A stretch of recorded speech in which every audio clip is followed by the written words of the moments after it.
a quick check, as we normally do, to see if anyone in the audience is recording this evening's meeting, other than the town. Anyone recording our meeting? All right, very good. All right, that brings us to our public comment section.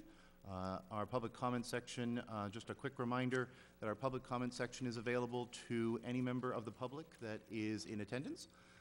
Everyone that is interested in addressing the board will be recognized and welcome to come up to the microphone so that everyone can hear you at home. And the topics that are able to be discussed are those that are on our agenda. We do have a limit of 3 minutes per speaker, and each speaker is allowed to speak up to 2 times. And that will give us the opportunity to hear from everyone that wants to speak tonight. And so we'll start our public comment section and invite anyone that would like to come up and make a comment. Yes. Welcome. Oh, boy. All right. So I wrote it all down so I don't forget or mess anything up. So I start by saying hello, my name is Michelle, and I have a 12-year-old in the middle school. She has an IEP, as she has special needs. She's autistic, she has ADHD, she has oppositional defiant disorder, a language disorder, and has cystic fibrosis. She tries her best at everything she does, and that's why I guess we're all here to try to help you guys, have you guys help them better. She's had an IEP since preschool. There's been very few incidents where I've ever had to be called prior to this year. After 17 days of trying to get records for behavioral incidents that she has partaken, unfortunately, I got a list of 29. Only 3 of which were prior to March, when Miss Vizina actually had left. Since her leave, I've gotten calls, emails, and texts every single day, except for this week. Every day. That they don't know how to handle her, that they don't know once she's past a point of no return, there's no kind of getting her back. She has been sent home on admin dismissals multiple times, just because they couldn't handle her and didn't know what to do with her. Those times were also while she was not there. She was given an in-school suspension. My 12-year-old came home and told me that that was the best day ever. Sitting in a room by herself doing her work was the best day ever at 12 years old. To which there was no meeting. There was no meeting prior, there was no meeting after, and I just got a text from the Dean of Students telling me that Abigail, had an in-school suspension for her behavior. All of this led up to myself calling an IEP meeting on March 20th. To this day, I still have yet to receive any documents to approve this IEP meeting or the consent for her behavior chart or the mandatory time breaks to help her. Still have not gotten anything. I brought all of this up to the school, the special education department, as well as the superintendent. We've gotten nowhere. That's what I have to say. Thank you.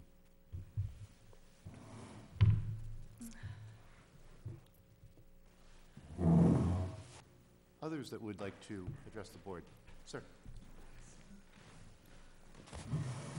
Hi, my name's Mike Gasper. In January of last year, the school committee voted to cap the amount of students that can attend a virtual school at 1%. Given the failure of the special ed department, virtual schools are a great alternative for some students, and I would ask the committee to reconsider that vote and vote again on the matter if they could. Currently, there's 20 students from Winchendon attending virtual schools, which is 1.65% of the population of the schools. So we've been accepted to a virtual school, but we can't get in because of that cap. So if the committee could reconsider that, I would appreciate it. Thank you. Thank you. Thank you. Others? Yes.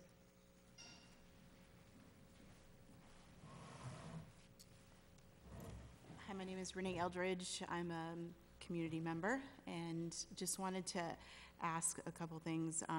One, I had never heard that.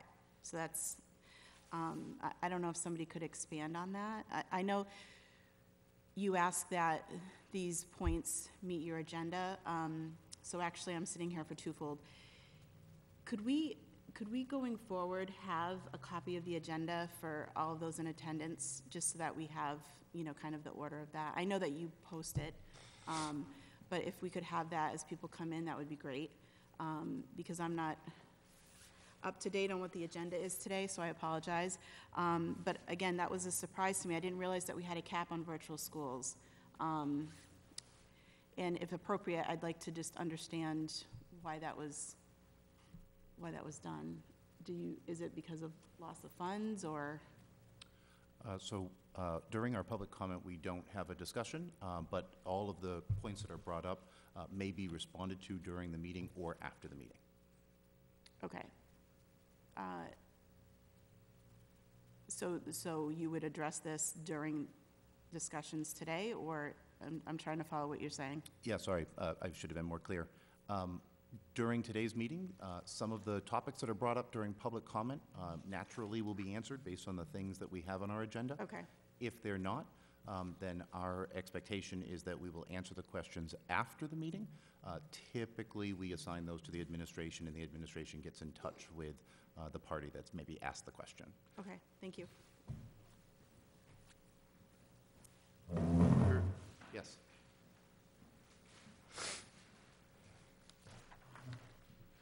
Good evening, Mr. Chairman. I apologize. Andrew Collins, Murdoch High School, computer science teacher, also the vice president of the Teachers Association. We do 6 shows a day in our classroom, but not with a microphone, so I have some notes. So if I look down, not make eye contact, that's why. I'm speaking tonight on Agenda 6A, the network update. One of the things that I was brought up through the scouting program was to make sure that we praise in public and bring up positives on that. And tonight's one of those nights. So I think in my position as the VP of the association, I'm thrilled to bring up a couple positive things. As we know, we had some challenges earlier in the week with our network. Just to kind of go through a couple of items, I'm sure, hopefully I don't steal any of the talking points of the superintendent for his agenda item. But our teachers did an extremely awesome job being true professionals, working through the challenges where in 2023, most of our kids have Chromebooks. We have Wi-Fi. We're used to checking our email to get in touch with folks right away. And throughout the last couple of days, we've pivoted. I don't like using that word because it was overused during the pandemic. But we didn't lose time on learning, which was awesome. Experienced teachers helped the new teachers who are not used to not having the internet in our buildings.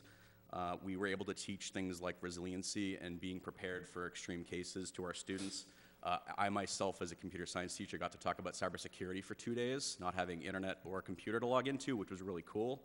I want to call out a couple of items, though, right? A lot of teachers, support personnel, our nurses were able to access some of our systems that are not within our network through tethering, right? They were thinking on the fly. They threw their laptop on their cell phone. They were able to get on Gmail and stuff like that, which was really awesome. We had one administrative assistant needed to know where all the kids were, and they said, well, I have a copy of all the report cards. I can look at which period the report card class is in. They could find them. Most importantly, I can't say enough. I used to be an IT guy. Our 3 folks in our IT department were awesome this week, right? I walked by their war room, as I called it, to a couple teachers over in the central office. They worked like dogs this week, right? They need praise. They need to be thanked for everything they did. I'm sure there's going to be a post-mortem after all this, but I dealt with a computer war myself when I was in IT before I was an educator. It's not fun. You lose hours to your family. These guys before this week have always been extreme professionals. I've been with IT directors and IT managers who are what we call Captain No, and they refuse to do whatever you ask. These guys always, yep, let's find a way to make sure it works for the students. I also want to just thank you very much, the central office staff, right? We got emails as staff members from Amanda and Liz about making sure that our payroll was still going through. Mr. Collins, I'm so sorry to interrupt you, but we've reached our 3 minutes. No worries. You're more than welcome to speak again in just a moment if you'd like to finish your comments, but we're going to ask for other comments. Thank you. Other comments? Yes.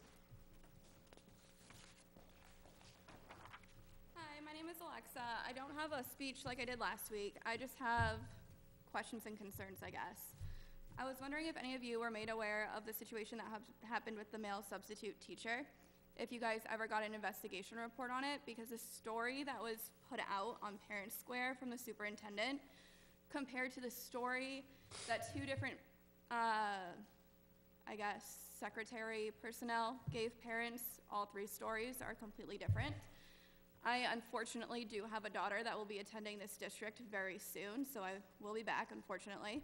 But as a parent, I am just very concerned that a proper investigation wasn't done and the story that was put out wasn't true, and I don't think what's coming out is being truthful, and I think parents do have cause to believe that there was more to that situation, and I hope you guys as a school committee are looking at your superintendent for a proper investigation, because I do not believe one was done.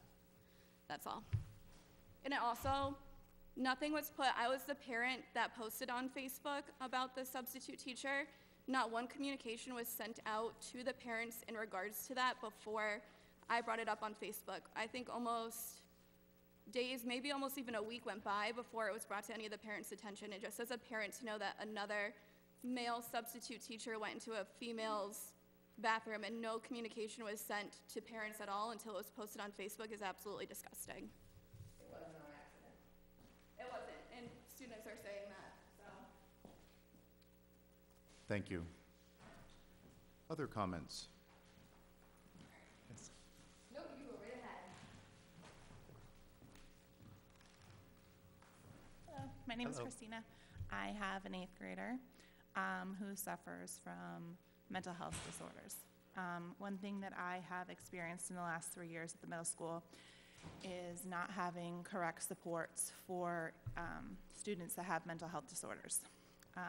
It wasn't until this last year that my son was hooked up with someone that has mental health background, and it was very fortunate. She's been wonderful. However, that person is staffed on the high school. Say that again? That person is staffed under the high school and was fortunate enough to be able to help on the middle school side. So I'd like that to just be known that there has not been a large presence of mental health training or background within the middle school department. I've asked, I've had many meetings, and I've asked people if they've had any background, any trainings to work with kids with mental health issues, and all of the people that I had met with at the time did not. And my kind of response to them was, then why are you responding to my child? That is a concern if you don't know how to appropriately interact with someone who has suicidal ideation, anxiety, depression, any of that stuff. There's a problem and there's a lot of concerns for that. So I want to kind of lay that on the floor, that this is one big gap that I've seen in the middle school department. I can't speak to the high school yet, but there's not enough mental health training or support within the middle school. Thank you.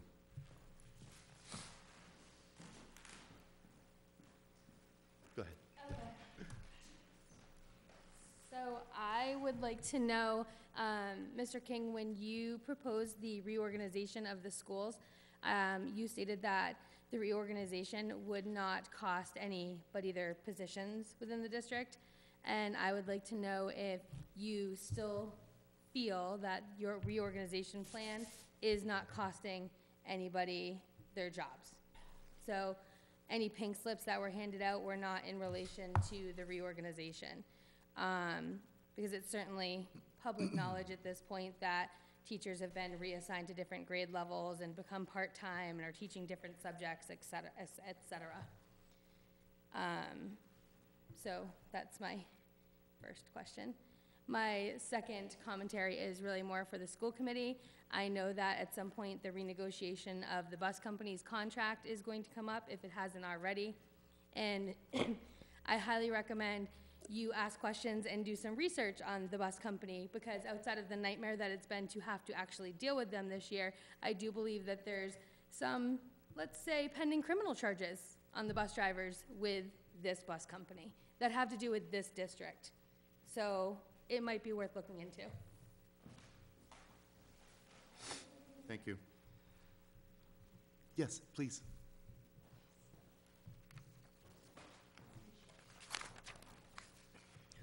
Hi. So I just want to speak on the mental health aspect that she was just speaking about. My son's in 5th grade. He has depression, anxiety, ADHD. He's been denied an IEP 3 times. They talked about that last week. There is no mental health support in our school system, and it's really sad. I should not have an 11-year-old coming home telling me that he wants to kill himself. And there's no support from administration. He needs to be on an IEP. He's denied 3 times.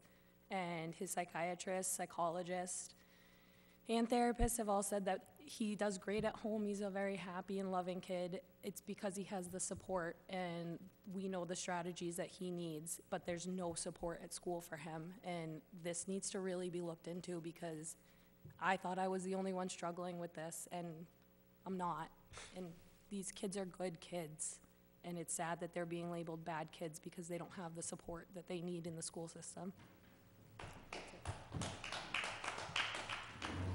Thank you. I'll come back to you, okay? Sir, would you like to speak? Oh, thumbs up, thumbs up. All right, please.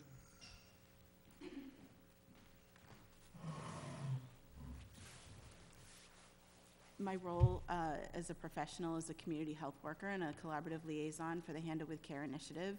And so I've worked with Superintendent King before around programming, and I would like the opportunity going forward to share some resources around the mental health concerns that these parents are bringing up, because there is plenty of free training that we have, that I network with in our local communities to provide to staff and administration.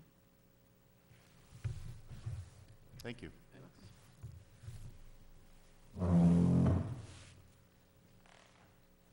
Others? I'll come back to you, okay? Sir? Go ahead. He already spoke. Oh, no, I insist, go ahead.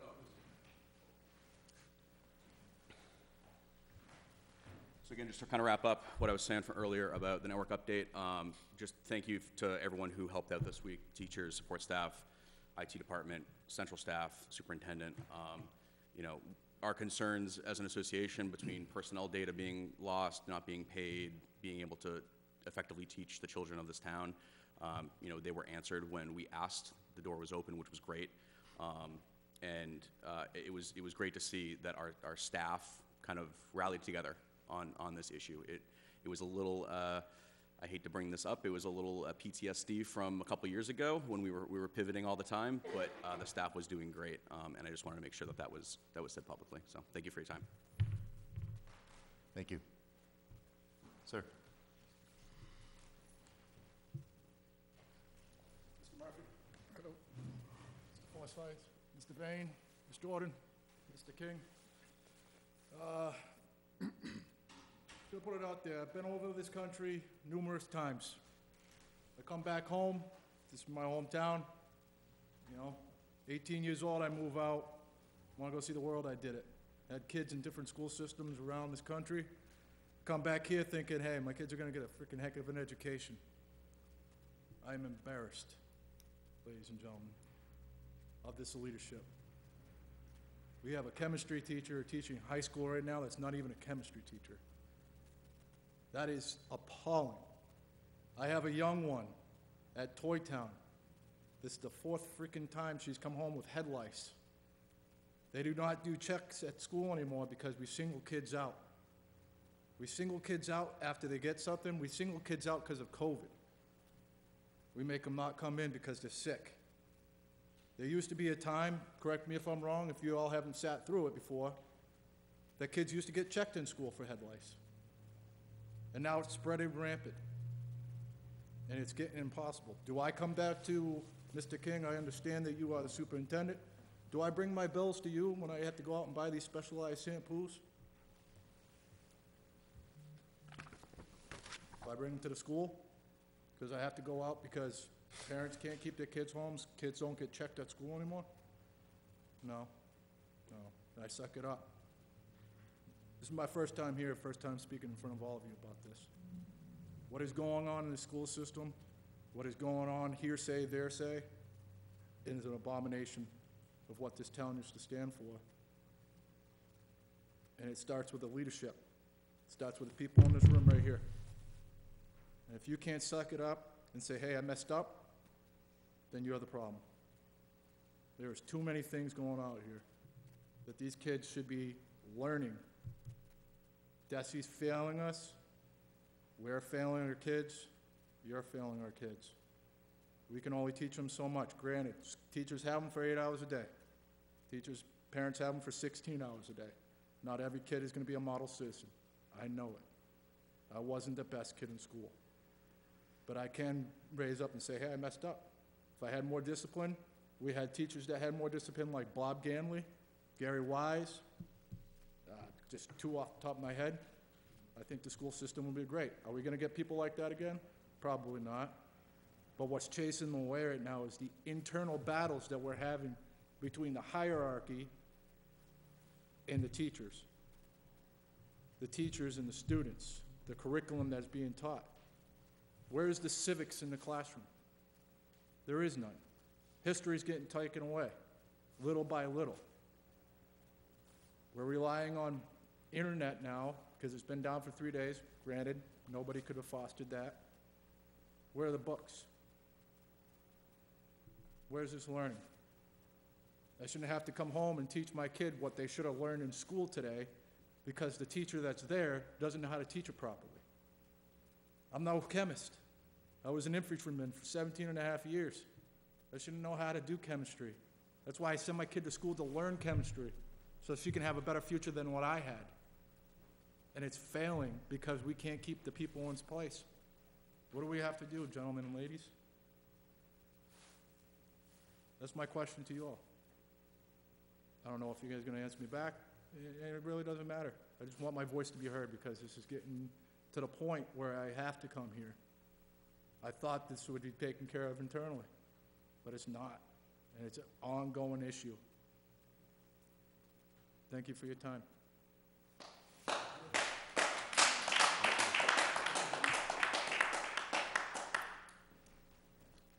Other comments?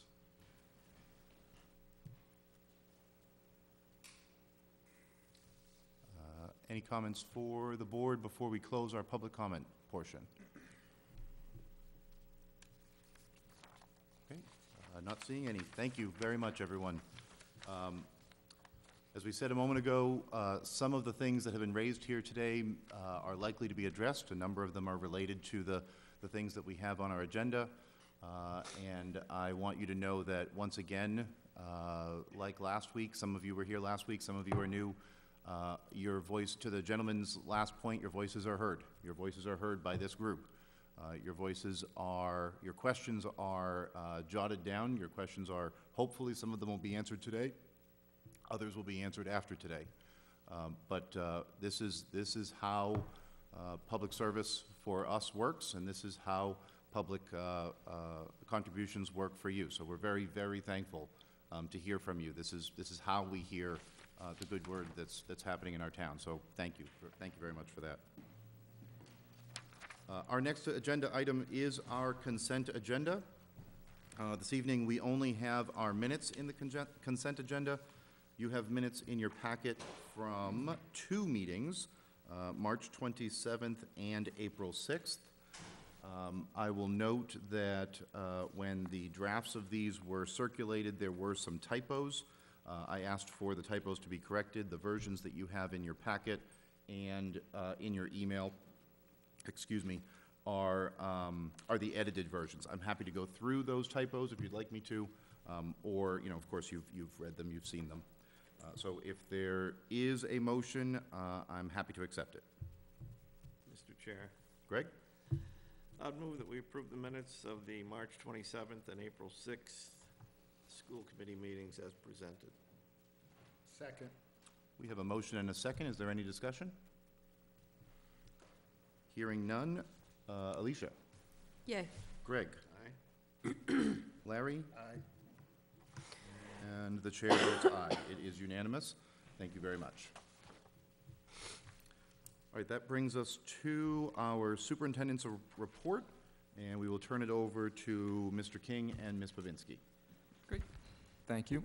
I'll start this evening with a network update. I want to thank Mr. Collins for sort of the thank yous and recognition of the staff that's been working ridiculously hard to bring this back online. So I just wanted to give a little summary of what's happened and where we are. And as referenced, I think the IT department is still over there waiting on downloads, et cetera. But so we experienced a ransomware attack. I guess it would really be accurate to say Monday morning, but overnight, Sunday night at 3:30 a.m. I guess Monday morning. It was what we term a brute force attack. So some folks from the outside, basically found an account and kept hammering at passwords until they could get it broken open and get in. So that happened. Like I said, Monday morning, let's call it, at 3:30. The good news is, just by chance, if you will, that Saturday night was our routine monthly backup.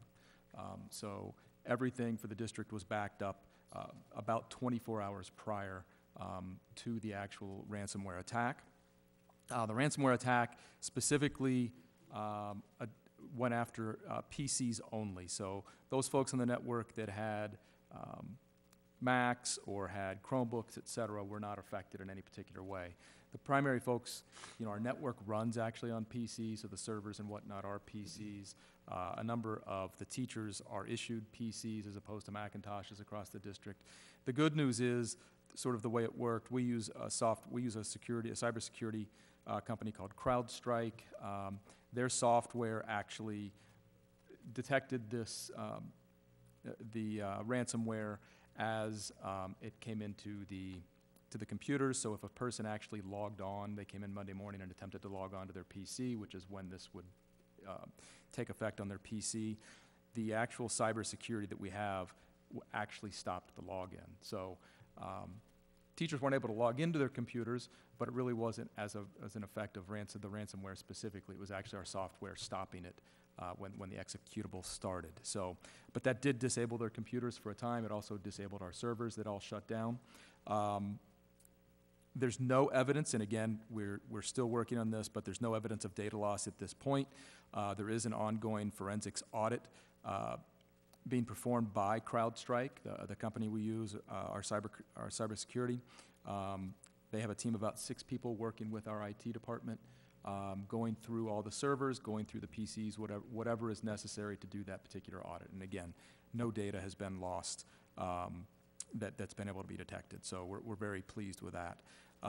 As we are cloud-based in general these days, we use Google Drive, we use Google for email, et cetera, et cetera. All of those things are cloud-based. So our servers that are on site don't actually store much data. We use what we call domain controllers, which authenticate folks to log in. So the biggest piece that really happened for us was the logins were disabled. The downside to our backup, the good news is we backed up Saturday night. The bad news is the backups are really slow. The company is actually called Glacial, and apparently there's a reason for that.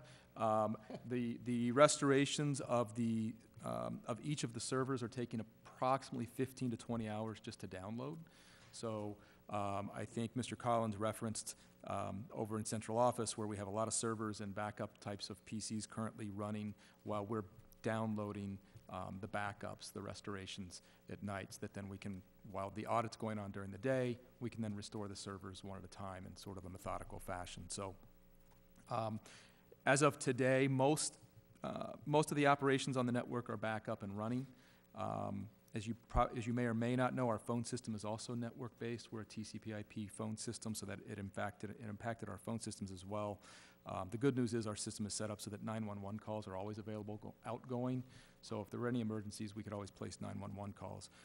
We do expect to experience some intermittent outages as the servers continue to come up online and the audit continues. But at this point, for the most part, we're back up and running. I think there's a few things we can't do. As an example, I don't know, when I left this evening, we couldn't, as an example, scan a document to ourselves through our printers. So our printers are also obviously all online. We were able to print, I believe, in some areas today. The other impact is, of course, MCAS. It pushed our MCAS dates back by about a week. Again, of course, that's all internet-based these days. So, excuse me. So MCAS was pushed back, but there's a pretty broad window set forth by DESE as to when you can take the MCAS. We have plenty of time. We're not in any danger of missing any MCAS windows, but we did push back by approximately a week for the middle school. So that will be going next week. But I think as of yesterday afternoon, maybe today, all students were back online with their Chromebooks. The network came back up at some point yesterday. We very quickly found that about 1,000 phones connected to the Wi-Fi as soon as the Wi-Fi re-enabled. So folks are gaining access once again through the network. But we do expect some intermittent pieces, much like the town did about a year ago. So the good news is the town and the schools share, if you will, a cybersecurity company. So there was some experience with this on the town side about a year ago. So the audit company, or the CrowdStrike company, actually has experience with this. They actually recognize the signature, if you will, of the ransomware, and we're pretty familiar with it and how to deal with it. So it's a very active piece. The folks are over there working hard as we speak tonight, but right now I think we're waiting on some downloads of servers, trying to get everything back up and running. Mr. Chair? Mr. King, I'm just curious, Yeah. what aside from responding to the ransomware attack, what does CrowdStrike actually do? I mean, I know the chances of identifying whoever did this are probably slim to none, but is an attempt made to find out the source of the attack and see that some prosecution is pursued, or does CrowdStrike just say, well, we can fix it, but we're never going to find these people? Usually these things, it's a very limited chance that we are able to track them down. They're good at what they do. We have actually, I've heard sort of tangentially that these things are treated, there are actually companies that do this now, where folks actually have franchised this idea of ransomware attacks and sell others how to do it. So it's a well-developed sort of opportunity, if you will. CrowdStrike is a it's our cybersecurity. It's the software that runs for antivirus, anti-ransomware, and all those types of things. And so we're really fortunate that that's what we had in place, and it did stop in its tracks, and we didn't get any further. Right now, the priority is to get this back up and running. CrowdStrike also has an attorney involved that will work on that end of the investigation. We also have insurance in place for this type of thing. Although we're using CrowdStrike, part of our agreement with CrowdStrike, I want to be clear that we don't have an agreement with CrowdStrike that if something were to happen, they just fix it. So this is where our insurance comes in. So we actually have cybersecurity insurance in the district. The town has it as well for such an instance. So we pay a deductible, at which point all the hours that CrowdStrike is putting in to do the audit and whatnot, we pay the deductible, at which point it's taken care of, much like any other type of insurance claim. And then they would pursue that avenue on their side. Thank you. You're welcome. I have a question. So are there plans to help teachers have a fallback in order to be proactive when a network issue arises? Because it's even regardless of whether or not it's an attack, networks are not 100% reliable, just to ensure there's instruction. Oh, correct. We talk about this all the time, and I know I did when I was at the high school, which is, technology is great, but you always have to have a backup plan. I mean, at any given day, our network goes down from time to time for various reasons. And so I think your point is well taken, that yes, they need to have backup plans. The teachers have to have traditional lesson plans. If technology's not in place, we need to do other things. I know tonight was referenced some textbooks and those types of things, and I just want to be clear that, as an example, the Chromebooks are a resource, and we use Google Drive, we use Google Docs, we use Google Classroom, all those types of things as ways to share information between teachers and students. But if you will, we have full sets, and we just invested, I don't know, in 2019, 2020, off the top of my head, tremendous amount of dollars towards, updating all of our textbooks. So there are paper materials in front of the students. Our math initiative that we started this year, a big part of that investment, if you'll recall, when we spent the money through through the grants was to purchase, up-to-date materials that are hard materials. That doesn't mean we don't have supporting materials that are available online, so those things are the things that are not available. But we do have paper copies, paper materials, if you will, that are traditional. Usually class sets are what we have these days. Students, we sort of don't necessarily assign. I think where the breakdown can become is we don't necessarily assign a textbook and every kid carries a backpack with, 5 textbooks, the history, the math, and so on, because a lot of the resources are available online so that students could go home, as an example, and I'm just picking one off the top of my head, that maybe they go home for history and they can access resources online and not have to carry a textbook. But we do have those things in place, so the teachers do have those resources available. Okay, thanks. You're welcome. Thank you for that. I want to publicly say something similar to what Mr. Collins shared, and that is that there are some folks in IT in the district that just put in incredible hours and work and staying at school instead of being at home with their families, all to bring that network back up. And so Bill and Tim and Dylan and the others that contributed and helped deserve praise and thanks, and we thank them in addition to those. I believe there's an effort in the school to, put together a little something nice for them. That's really warranted and worthy. I'm glad that our district is set up correctly. Not only is the network resilient, that it has the software, but the district bought insurance. That is not in every district. So we could be looking at paying CrowdStrike. I'm sure they're not inexpensive, the money to fix this, and instead we are in good shape. Colleges and hospitals and towns are losing millions and losing data, and thankfully, although this was very disruptive and cost Tim and Dylan and Bill their time, it was resolved. So for them, a thank you. All good on network? Yes. Thank Okay, budget. Okay. Just a couple of quick items. It is open enrollment time, so I always like to bring that up at a school committee meeting, especially for our non-Medicare retirees. It's the same period of time for the July 1st effective dates. So sometimes folks will find that out through mailers or school committee meetings. So just make sure, if there's any change in coverage, that you're contacting the treasurer's office at the town hall. We are also working on some multi-year delegations and wrapping up some of our federal grants. One of the grants that we've talked about pretty significantly is the IVAC grant. That grant is run a little differently than some of our other federal grants. So each grant year is separated based on when you can obligate funds. It's based off the federal fiscal year, which is October 1st.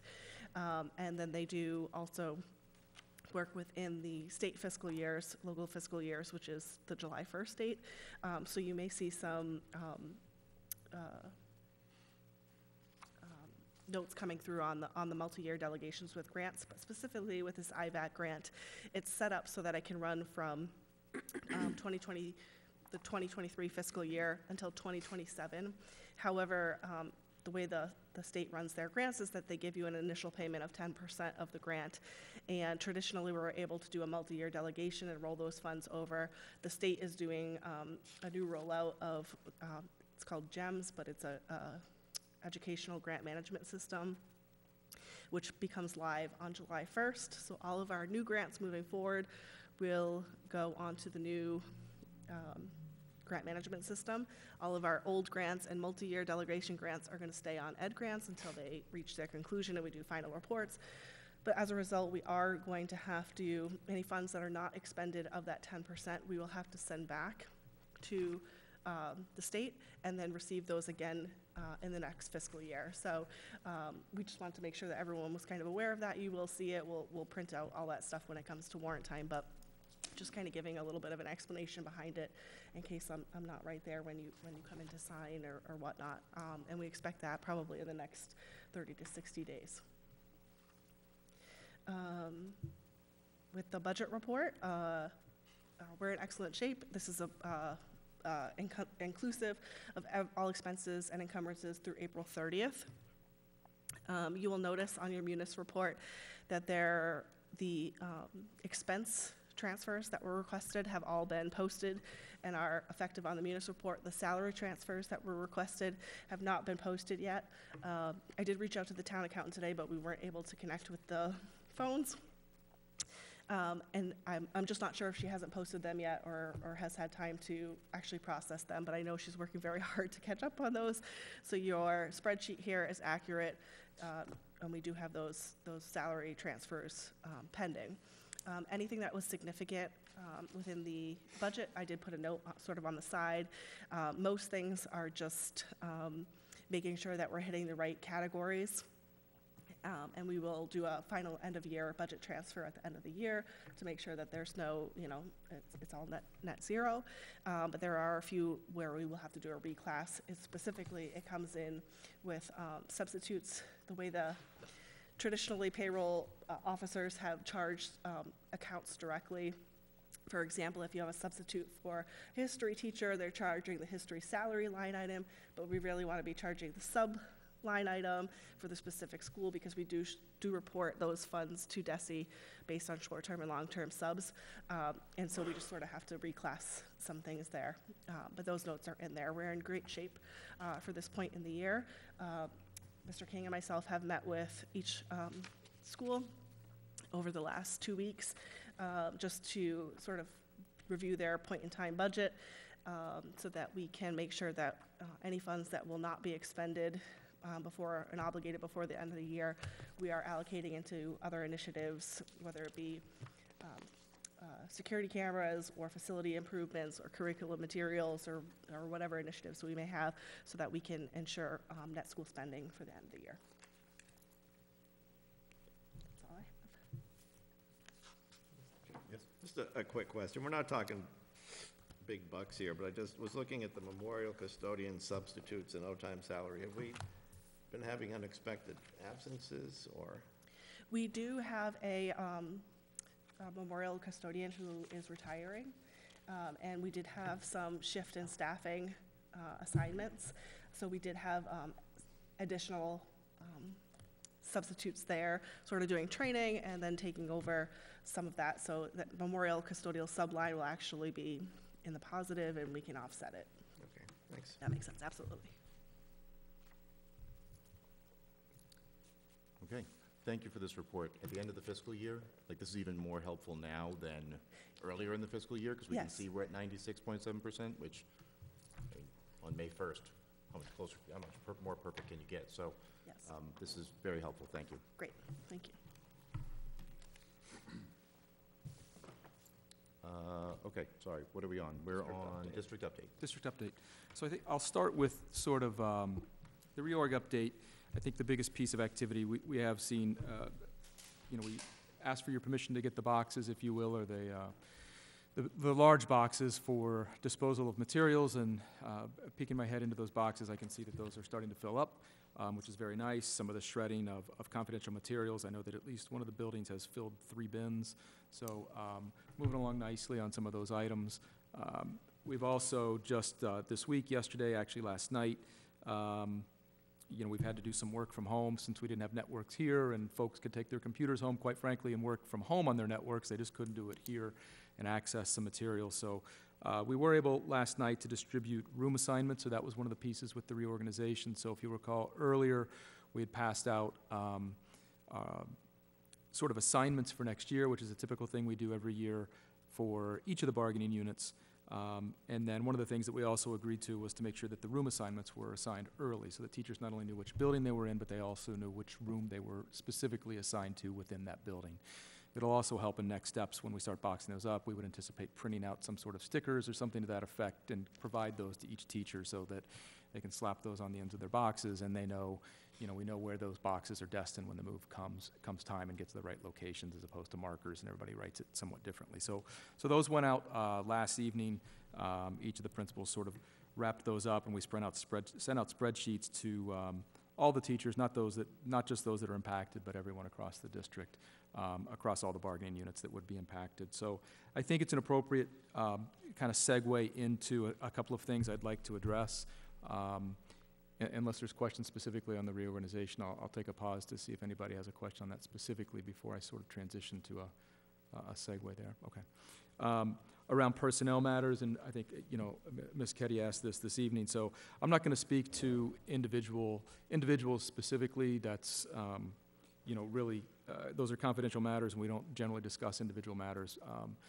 They're confidential like they would be in any other place of employment, to protect the confidentiality of all the parties. But what I'd like to speak to is just sort of the process that the school district has, so that folks can hear how this works, and that it's a little bit different for each of the different bargaining units. So if I just a little latitude to speak to personnel matters in general. So, what we have in the school district are 4 bargaining units, and then we have folks that are also on individual contracts. Those would primarily be administrator types. Myself, Ms. Babinski, the principals, et cetera, have individual contracts for various lengths of time. Those are the primary ways that we work. 3 of the 4 bargaining units, so those that are not teachers. So we have support staff, our paraprofessionals.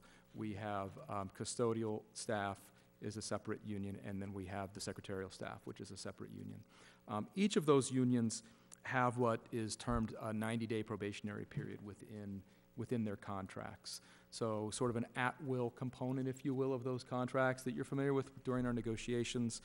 So you sort of have a trial period of those 90 days, and you can decide if it's working out or not with each of those bargaining units, and you can break off the employment within that 90 days for no reason, if you will, no cause. It's just not a fit. That's on all of the bargaining units except for the teachers, professional staff, if you will. So professional staff or teachers have a 90-day piece, but this is, I just want to be really clear, it's regulated by, it's regulatory and in MGL, so Mass General Law. So we follow that like every other school district. So a teacher comes into your district, and I want to be really clear that it's not necessarily, it could be a teacher that has 10 years experience in another district. If they enter our district, they're considered a first-year teacher in our district. So there's an important period of time here. You have a 90-day window, so there is a 90-day window that you have to dismiss a teacher that you have newly hired in their first year of employment if it's just really not working out. Very rarely does that take place, but it does happen from time to time where it's not necessarily evaluative or anything else. It's just everybody knows it's not working, and you can move away from that teacher, without really necessarily any union sort of involvement, if you will. After that, you have, for teachers, people have always heard of different terms. We now call it professional status. It used to be a term called tenure, that once you got to that piece, and I know from the university perspective is a similar term being used, but you're sort of in theory safe, if you will. You have a job. But you have to get to, in a manner of speaking, 3 years and a day. So once you work one day in your 4th year, you're now sort of a tenured staff, and that changes things for you. So I want to back up to what that looks like in your first 3 years. So I mentioned the first 90 days. If something's just really not working out, we can dismiss someone within the first 90 days. And then after that, teachers have 3 years on which at the end of each of the 3 years, they can be called what's non-renewed. It's very, very different from pink slips or RIFs, reduction in force, which I know, we've experienced in this district like all districts did, back around 2006, 7, or 8. When we have budgetary problems, I think, we were faced with that actually as we were going into COVID. A lot of districts were faced with that, but COVID sort of changed that piece. But at the end of each of 3 years, for a teacher that has not what we term non-professional status, they can be not what we call non-renewed at the end of each year. It really just means it's not a fit. It doesn't necessarily have to be evaluative. It doesn't have to be disciplinary or any other sort of thing other than it's not a fit between the school and that particular teacher. Generally, those folks would go on and enjoy careers somewhere else that might be a better fit for them. That is something that this school district and probably every school district in the state exercises that right to what we call non-renew certain number of teachers at the end of each of their first 3 years. So I will acknowledge that, of course, that did happen this year, like has happened, I believe, maybe with the exception of COVID. Actually, we did it then too, but we non-renewed staff in each of those 3 years. I just want to be really clear that's not budgetary. That is not a reduction in force where we're saying we've got to cut 6 teachers and not rehire them and figure out how to make things work. This is a situation where it's just not a fit, and we would we would rehire for that position. So just to make one up, you had, let's just call it an elementary teacher, just to be as generic as possible. You had an elementary teacher in their 2nd year, and it just wasn't going in the direction you wanted. You could non-renew that person, and more than likely you would repost for that very position when it's time to hire. So it's a position we kept. We did exercise that this year for, I believe, approximately 5 teachers. That's off the top of my head. That we did non-renew. Those positions would all be reposted, for whatever those positions might be going into next year. And again, with our budget, we did increase the number of full-time faculty, within the district by, I believe that folks that weren't covered by ESSER grants or whatnot, I think we increased by 4 that were outside of those folks that we moved in from ESSER grants. So no one, to the question that Ms. Ketty asked, I think it was, have people been, the reorg cost people jobs? That did not happen. This was a part of our typical process that every district pursues every year. And in terms of people have been reassigned, there are no part-time assignments. Everybody is full-time wherever they happen to be. We worked very hard to make sure that there was not anybody split between schools and having to jump between schools, and there were no reductions in terms of time. So in other words, there was no one made from a full-time employee, we would call them a 1.0. We see that in the budget times and reduce them to a 0.8 or a 0.6 or a 0.4. There's none of that that's happened in the district at all with this budget season. And in fact, we've increased our number of full-time faculty across the district going into FY24. So that's just sort of the way that personnel works. And again, I'm not going to get into individuals for confidentiality reasons, but that's the typical process. Once some person gets to begin their 4th year as a person under the WTA here, the Winchendon Teachers Association, they are then protected a little bit differently by the union, at which point dismissal would be as a result of evaluative processes or those types of things, which is a very, very different process in terms of how that operates. But what we've done here is nothing that's atypical, and is not atypical of how the district has operated in years past. So I thought that was a decent segue. I also wanted to just address, again, there's a number of pieces floating around out there. I know that the school committee has been asked a number of questions and have received a number of emails. I know that there's folks have brought me things and there's questions from public comment. So I just wanted to address some of these the best that I can without going into specific individuals. I think, again, to protect confidentiality, but I would like to start with special education, if I may, if it's okay with you, Mr. Chair, that I address some of these pieces here tonight. So first off, I'm kind of putting together a couple of things here. Special education and enrollment numbers, some of those things have come up sort of collectively. Just kind of generically, if I might, at the beginning with special education, and I think this was mentioned last week as well in public comment, and I think Ms. Cast mentioned it as well. We are just now beginning what's called a tiered focused monitoring. It's something that used to be called a coordinated program review, and that's what most folks, if they've been around in school districts for any amount of time, they're used to something called a coordinated program review, which is really an audit of your special education and civil rights by the Department of Education. We are just beginning that's assigned to us by DESE. It's not our choice. We don't get to say when we get to participate in those things. The Department of Education does that. I think we're in Group B, so they've assigned these by different groups. They're still working on Group A. They're not finished. We've begun in Group B, and we are in the first phase, which is called a self-assessment phase, is how they term it. And that's where essentially the Department of Education identifies a number of different types of documents and IEPs and those types of things that we are to collect and evaluate ourselves and submit our own self-assessment to the Department of Education for them to look at as well. That particular part of the coordinated program review, tiered focus monitoring, the deadline for us to submit all of our documents and do our self-assessment is June 30th. So that's something that has just begun in our district, more or less. We've started work on it over the last, I'd say, month to start collecting materials. It's a pretty comprehensive process. That's phase one, and that's what we're in currently.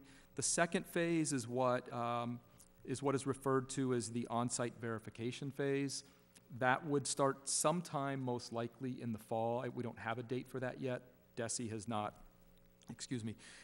identified that as they're not finished yet with Group A. So we just know that it's going to happen at some point in the fall. And that would include, where the department actually comes out. They're on site here in the district and reviewing IEPs, processes.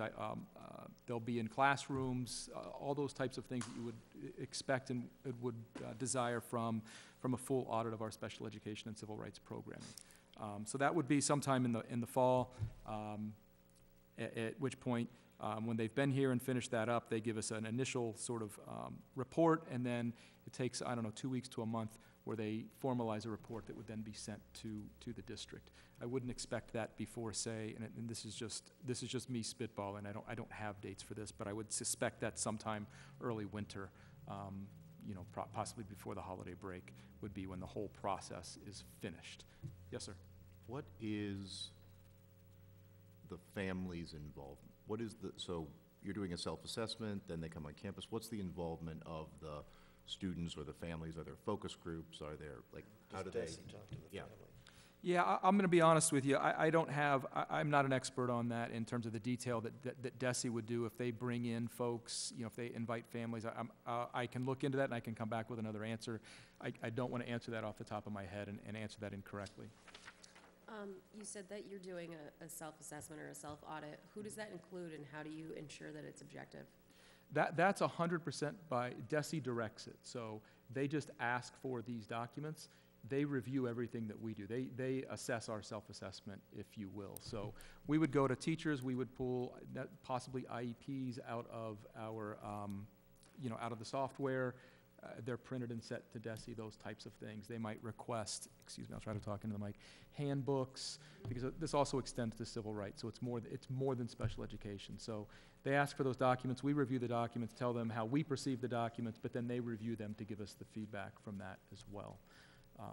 So it would involve multiple people depending on who is responsible for certain types of documents, if that makes sense. I can't give you an individual. So the special ed department would primarily be a piece, but principals would be involved. Whomever actually owns the documents would submit those documents for review and assessment.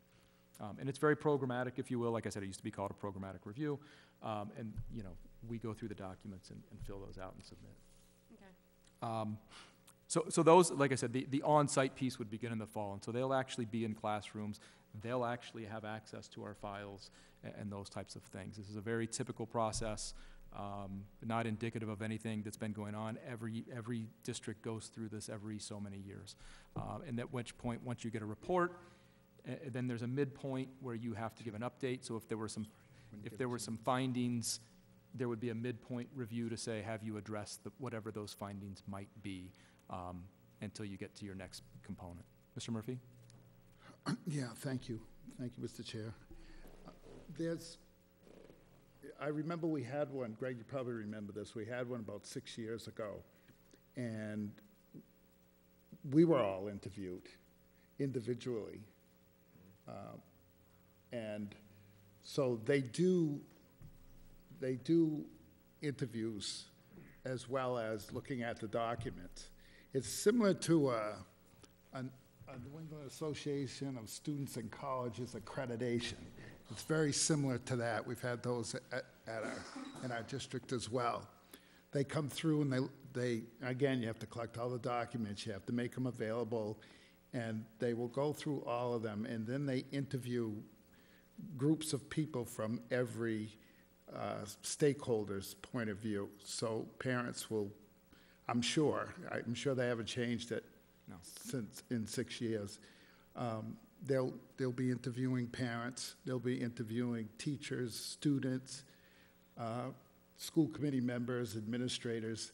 So they do their homework. They do a very thorough, and then you get a list of commendations, things that you do well, and then you get a list of recommendations, things that you really need to address. And they follow up. Yeah, They because you have a certain follow amount up. of time, right? Yeah, A certain yep, amount of time right. to make those You have improvements. they give you a timeline to work on those recommendations, and then you have to, they can even do a follow-up visit. Yeah. To ensure that you are addressing those recommendations that they've made. So I just know that because that was, I think, my second year on the school committee, that we went through that process, and I went through it once as a principal. So, just so that people out there know that it'll be a very thorough audit, and it's done by DESE. It's not done, the self-reflection part is done by us. It forces the district to look at itself. Correct. And then DESE comes in and looks at what we've done, and they do their own assessment. Correct. And It's as I very said, comprehensive. Accommodations and recommendations. Very comprehensive, very thorough. Yeah. You know, there's no leeway. We do what we're asked to do, and this is DESE's audit. And so, obviously, we'll cooperate with all of it. And you're right; it was 6 years ago was our last one. It's generally a 6-year cycle. You do a 3-year, sort of 3-year update, and they do a check to see how you're progressing. Used to be a big 3-ring binder that would sit somewhere in a special education office. It's now all electronic, but a very thorough review of all. And again, it's special education and civil rights together. So it's a little bit of everything there. So we have begun. We're just now in the infancy of beginning that. Just to sort of also touch on some special education piece, and just to address the numbers, and just to make sure that everybody sort of hears what our numbers look like within special education. And I think there was a question about our enrollment numbers in general, those types of things. I actually wanted to take a look back to 2019. And the numbers come from the March of 2019. I specifically chose March for all of these numbers, as we literally just in March submitted to DESE our most recent numbers. We do 3 times a year. We do October, March, and June is when everything gets updated around your enrollments and who's in special education, ELLs, et cetera. It's a very typical piece that we do 3 times a year. So in March of 2019, and I picked that one specifically, that's the year prior to COVID hitting. So it kind of gives us an interesting baseline as to where the district was with enrollment and numbers. So in March of 2019, the enrollment in the district was 1,260 students. Of that, 197 students were on IEPs. And that's students between the ages of 6 and 21, so it's everything but pre-K. And there were 40 students on 504 plans. And I just wanted to go ahead and put those in, because oftentimes they're discussed together, although a 504 is independent of special education. So that was the March of 2019 before we entered COVID. That was our last kind of full year before COVID. I didn't look specifically at the actual COVID year. I didn't think that was going to be of a lot of value, but then looked at March of 2021.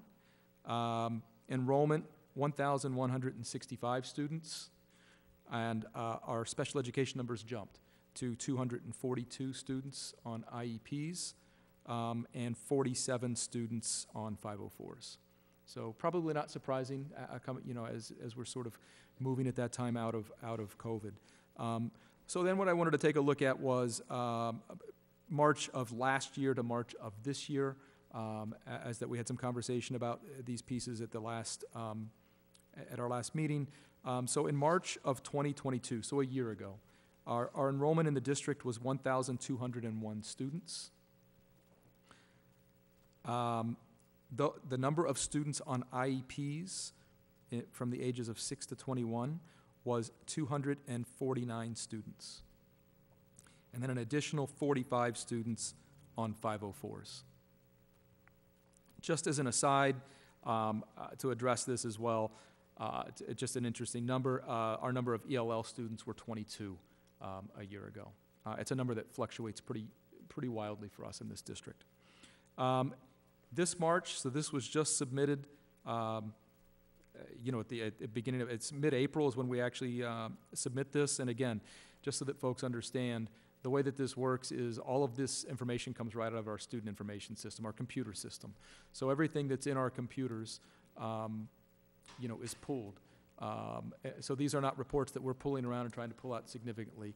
This is all orchestrated by DESE so that we can run reports that DESE provides to us, and it pulls it right out of our student information system. We're not actually hand-picking or doing any of these types of numbers. It's a very typical process that DESE runs. We just run the reports and submit them. March of 2023, so as of a month ago or so, we had 1,250 students enrolled in Winchendon. So approaching back to the number that we had pre-COVID. The number of students on IEPs is currently, it would be current, is 240 students. And the number of students on 504s is 49. So the discrepancy between the 2 years, if you will, if you look at IEPs and 504s together, the current number total combined is 289. A year ago was 294, so a discrepancy of 5. Can be attributed to a number of different things, whether it's students graduating, whether it's students no longer qualifying or being written out of special education, maybe not as many students coming up into grade 6, et cetera. And then the ELL students this year are, we're down 3, we're down to 19 students this year. How many people are denied IEPs when they request them? Do we have any numbers on how many people get turned down and what help is supplied to students that don't meet the qualifications but can't get the help at school? Do we have numbers on that? Ms. Lassard, I'm so sorry, but I can't take your question. I'm so sorry. That's fine, it's recorded. So those are the enrollment numbers, special education numbers that are current at this time. Thank you. You're welcome. So I missed the first number, the very first number, 2019, the overall enrollment in 2019. 1,260. So during the COVID years, there was a decrease in enrollment. There was plenty of reasons for that. And in 2023, we are at the same level that we were at, less 10 students is 2019. Correct. During that time, IEPs have increased from 170 to this year 240. 2019, in March, there was 197, and currently 240, Okay, thank you. and an increase in 504s from 40 to 49. Okay.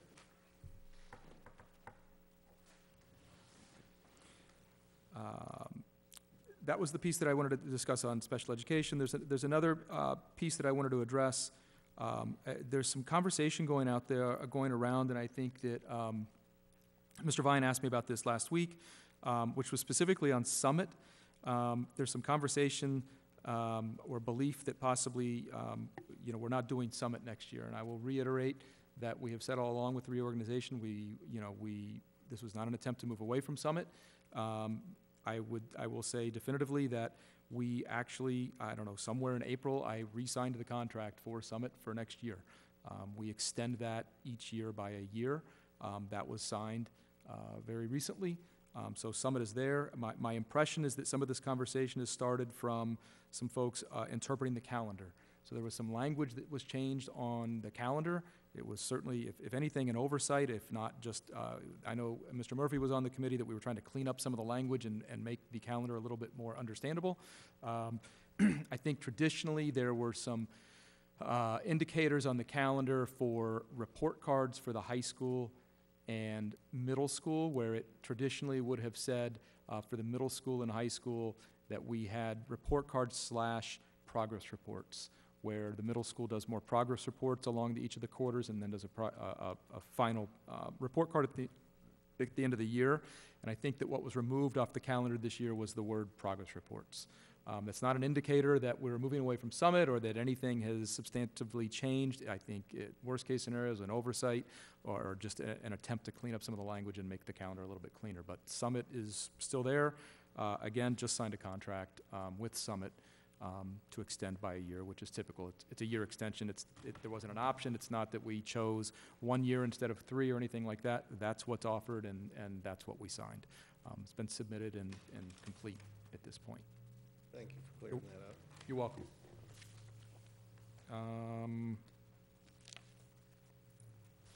And I think the last thing I just sort of wanted to address, if I may, did you have a question, Mr. Chair?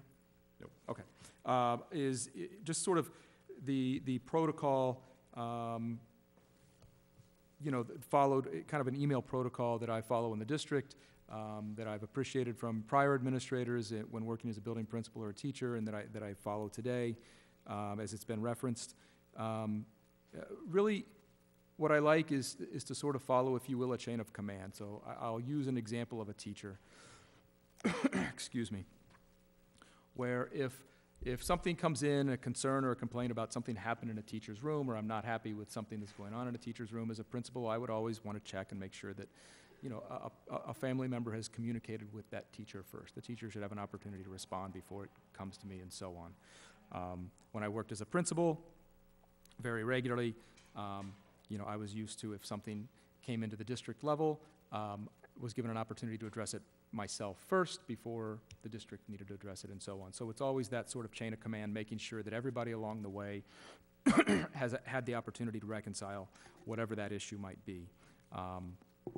So as a matter of practice, if an email is sent and I'm CC'd on it, or those types of things, my practice would be simply, in this same scenario, would be to push back to the principal, to special ed, to an IT person or whatever, and make sure that they're a part of this process, that they've been informed, and they give them an opportunity to respond to such a matter, so that it could be rectified when those types of things come in. So, it'd be very typical for me to delegate that type of communication to an appropriate administrator and follow up with them to make sure that whatever that was satisfied. So I just wanted to kind of put that out there and specify. Ms. Lassard, please. Other updates? That's all I have. All right, questions for the superintendent? No. Okay, tonight, we unfortunately do not have Angelina with us, and I don't think anyone else has a report for her? Nope. No. Okay, so I don't think we have a student representative report. And so I think we can just skip over that one. We do not have any subcommittee reports that I'm aware of. Are there any subcommittee reports from others? No. Okay. Then that brings us to new business and the Climate for Learning survey results. This is a survey that is administered across the district and collects information about exactly what it sounds like, the environment in which students learn. Tonight we have Jonathan Lamon with us to provide some information about the outcomes from that survey. Welcome. Hi. Hey, Jonathan.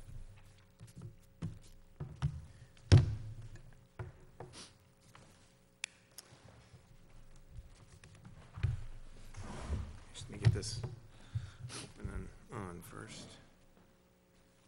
All right.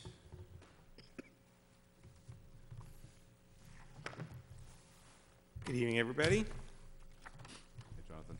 Thank you for the opportunity to present this evening. Let's see if we can get this to show up on the screen.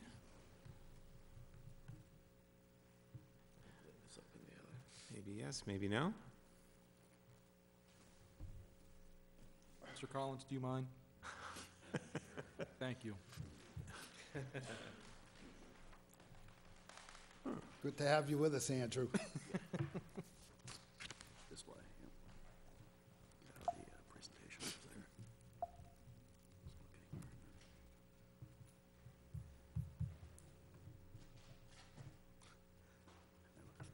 My computer makes that noise, it's never good.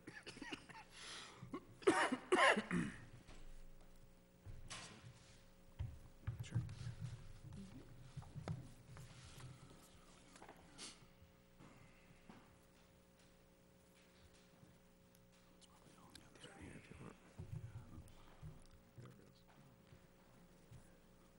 Just for a second. Yeah.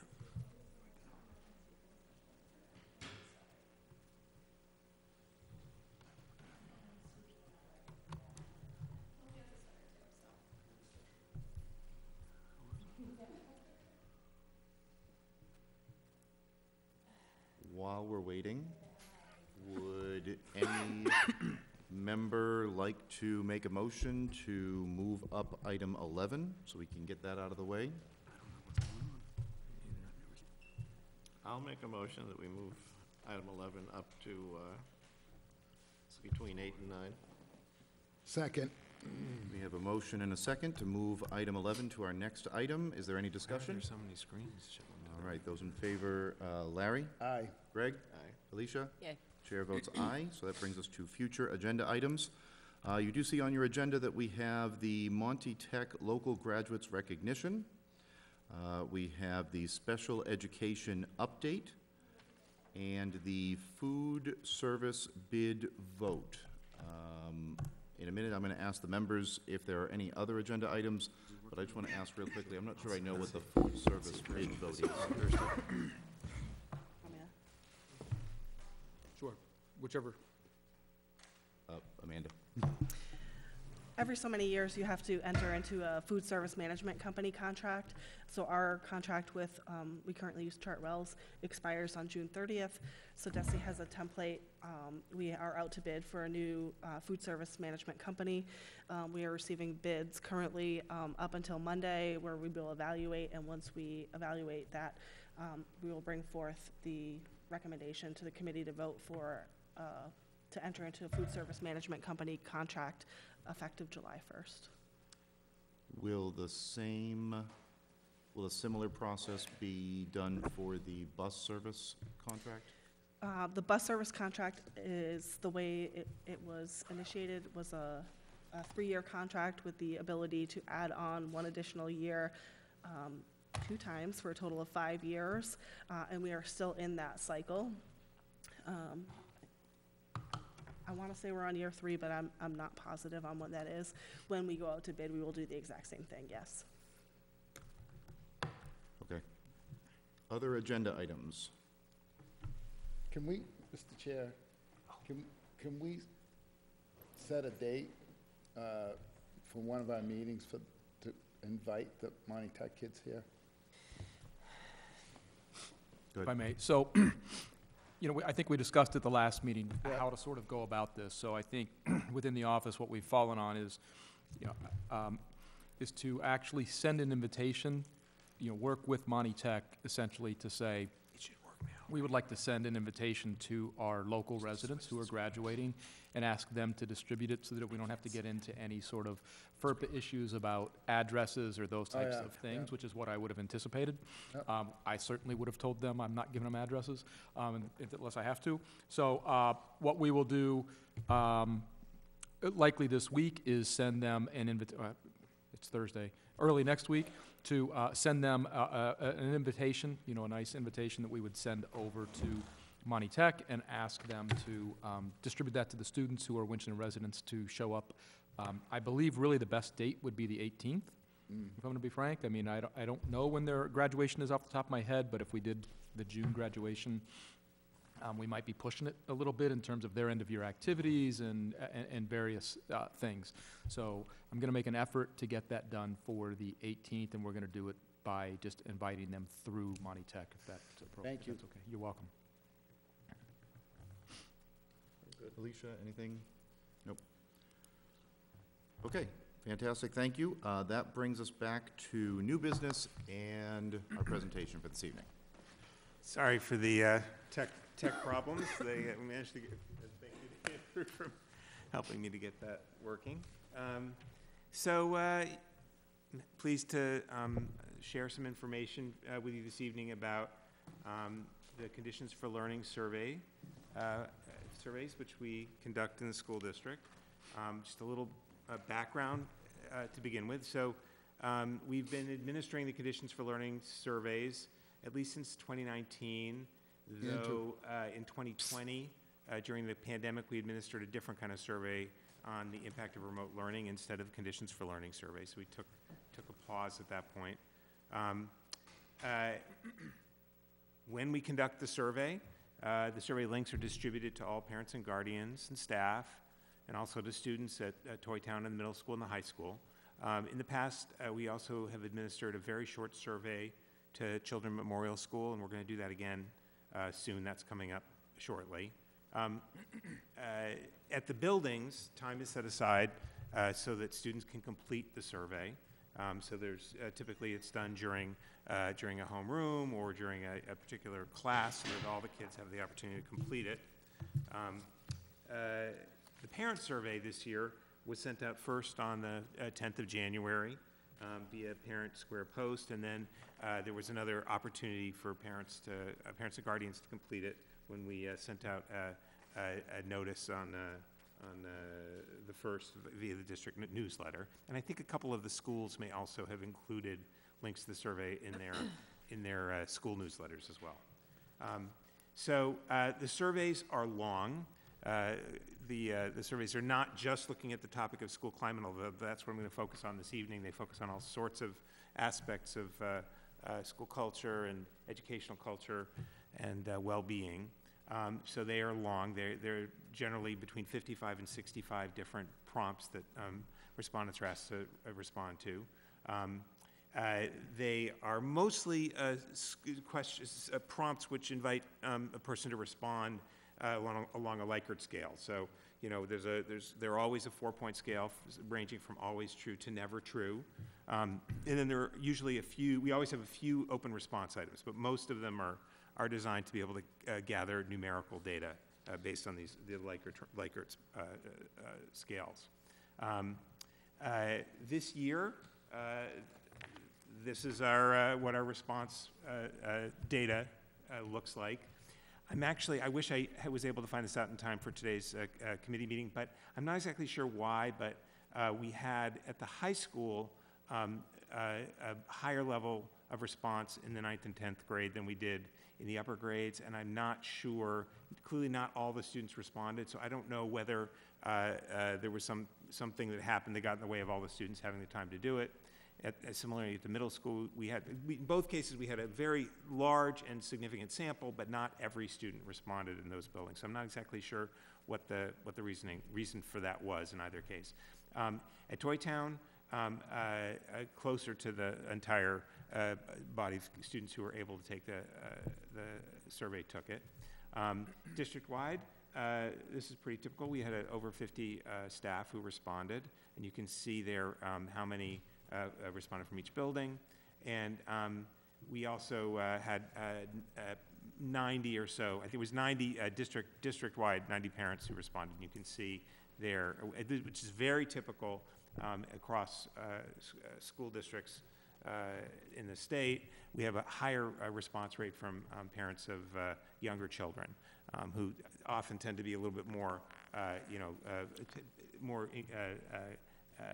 actively engaged in what's going on day to day in school activities like this. So just a little bit of big picture information to share before we move on. I think one thing that's really important to understand is that when we administer these surveys, we don't just sort of collect this data passively. The data are collected and we use them. This is data that we use on an annual basis to learn about what's going on in our schools and to think about how to make things better. And the data generally tell us some things that are going rather well, and they generally tell us about some things that are challenging and that we need to be working on. So far this year, Toy Town is the first school that's had an opportunity to have staff meetings to look at the data and to take some action. And I was just looking at their instructional leadership team minutes, and after they'd looked at the data in April, in response to the data concerning behavior, they conducted a behavior reboot in the building to directly teach students the expectations they had for hallways and bathrooms and the cafeteria. They increased the adult presence in the hallways during arrivals and dismissals and during transitions. And they've also, on the positive side, increased the acknowledgement tickets that they're distributing to kids for their appropriate behaviors. They re-implemented recess stations for the spring to give kids more choice at recess. And they had a presentation from the University of New Hampshire, a dramatic performance about bullying. So there were some direct responses already, and there's still going to be an opportunity for the whole faculty. That was the instructional leadership team's initial look. The whole faculty will also take a look at this data, do some more processing, and some of that processing may very well lead to, some more long-range planning that'll go into their school improvement plans. And it's been very typical that what I've seen over the years is that schools often have something embedded in their school improvement plan that's grounded in the data that they've gotten from these surveys. Something new that we're doing now is that we're categorizing our data into these bigger categories of information. And there are four big areas that we are, four big categories that we have set up in the survey now. One of them looks at the personal academic well-being and engagement of students, what they have to say about how they're feeling about being students and being in the school.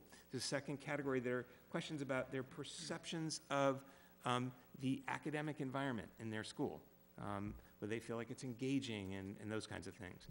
The third category, which is highlighted because it's where we're going to focus this evening, given the committee's expression of interest in the topic of climate.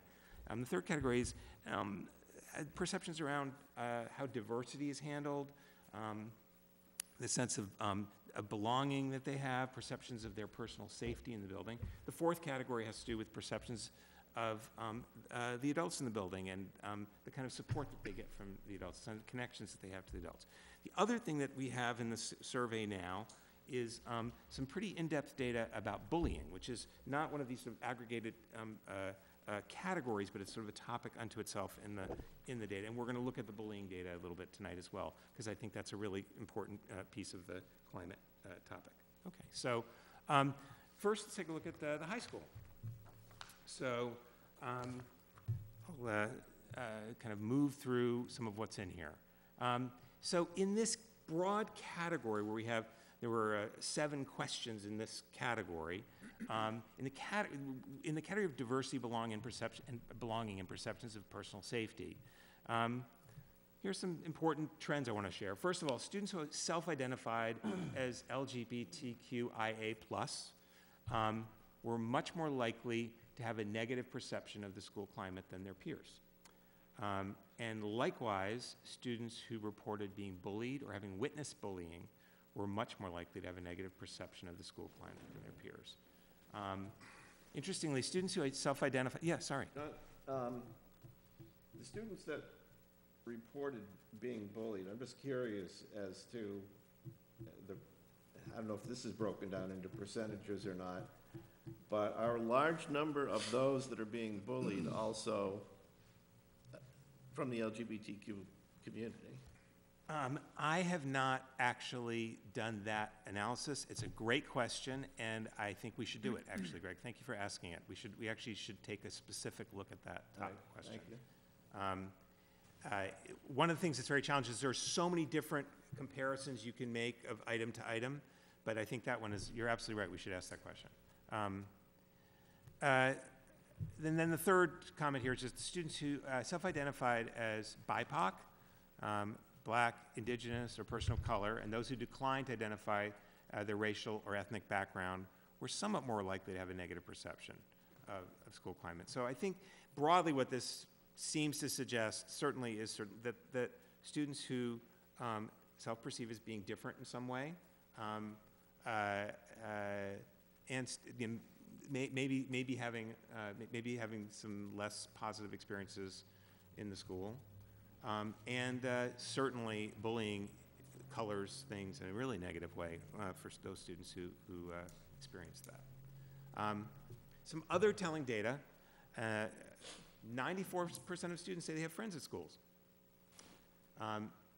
60% always or often feel safe at school, and 55% always or often feel supported by their peers. Interestingly, the staff perception is more positive. 11 out of 13 staff who responded to the survey said that the high school is always or often a safe place to learn. 57% of students said that they always or often are accepted for who they are. So then there are some students in the building who are not giving those positive responses. 42% report sometimes or never that students are treated equally regardless of who they are. And 49% feel the school sometimes or never treats students fairly if they misbehave. And interestingly on that, the staff had a similar perception. 6 of 13 staff said that discipline is sometimes or never handled fairly. So when the faculty get a chance to look at these data, we're going to provide them with some discussion questions so that they can sort of think about what to do with these data. So for example, and I'm not going to go through the discussion questions each time, but here's, for example, some questions that we've teed up for this set of data here is, what can we do to make the high school a safer, more accepting environment for all students? And what can we do to make the high school a fairer environment? So the data is raising some issues, and we need to give the staff a chance to wrestle with that. And we, hopefully we'll get a chance to hear from some students about that as well, at the high school especially. Jonathan, Yeah. Can you go back, please? Yeah. That last bullet there, the N is tiny, right? So we're working on a population of 13, so the N is tiny. The N of the staff, not all the staff responded. But of that, do we have any insight into that? What the staff are saying? Why they're saying what they're saying? Students are going to have that perception, right? If they get, when I got in trouble, I didn't think it was fair in school. Staff, that's a surprising. So I think, again, we have to be careful because we don't know, this is a subset of the faculty who responded, and I don't have the answer to that yet, but when the faculty have a chance to meet and process, I presume that's going to absolutely come up and there's going to be a conversation. So, The chair. yeah. Larry? So, how many staff are there at the high school? Dane? And by staff, are you saying like faculty staff included? Or, Yeah. okay. Teachers specifically, I would say 25 is a safe number to say, approximately 25 teachers. Far fewer paras. Our paras are concentrated at the elementary schools, but I would say 25-ish teachers. I don't know, Mr. Collins, if you would agree with that, but it's roughly 25. So, only half took the survey? And a quarter disagree. That's pretty sad. So I guess, It's not, the survey is not a requirement. We invite and encourage folks to fill out, but it's not required. Do they have to state who they are, or can it be No. done confidentially? Folks, please, I'm begging you, please. Go on. The survey is anonymous. Yeah. so, Oh, sorry, Larry, go ahead. so, I guess, I hope this brings up discussions at faculty meetings, where all 25 are there and they can respond, because 50%, I don't think is a good enough picture. I think we need to, and the students too, you had, I think, 12. Isn't that what I saw on the screen? No, I think you were looking at the parent. There was a very small number of parents. There were 150 students who Yeah, took the survey. but there were, can you go back to that slide just for a second? Slide of the respondents? Yeah. Oops. Yeah, you can see, was it high school? Yeah, I mean, it was the upper level, 11th and 12th, like 27 and then 25. How many, I think that's very low. But also I think is it required for the students to take? So I don't want to get this exact. I know that time was set aside by the administration when all students should have had an opportunity to do it. I cannot answer why a lot of kids didn't complete it. Is it required? I would have, I don't.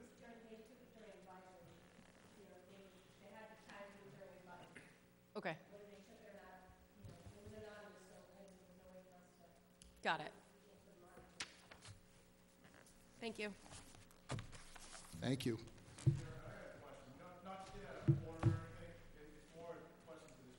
I'm so sorry, I can't take your question. I'm happy to talk to you afterwards.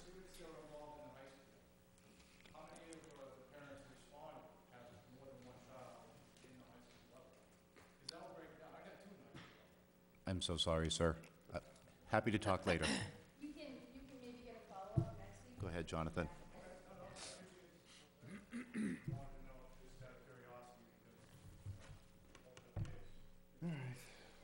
So, sorry, I'm going to keep going with the presentation. Some bullying data. 85% of students reported that they had not been bullied in the last 12 months. Of the 21 students who reported that they had been bullied, 15 of them were in the 9th or 10th grades. Keep in mind also that the 2/3 of the survey responses at the high school were from the 9th and 10th grade. 55% of those who have been bullied in the last 12 months report that they were bullied about their appearance.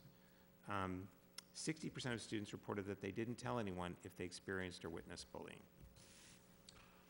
Jonathan, I assume this is self-reported bullying?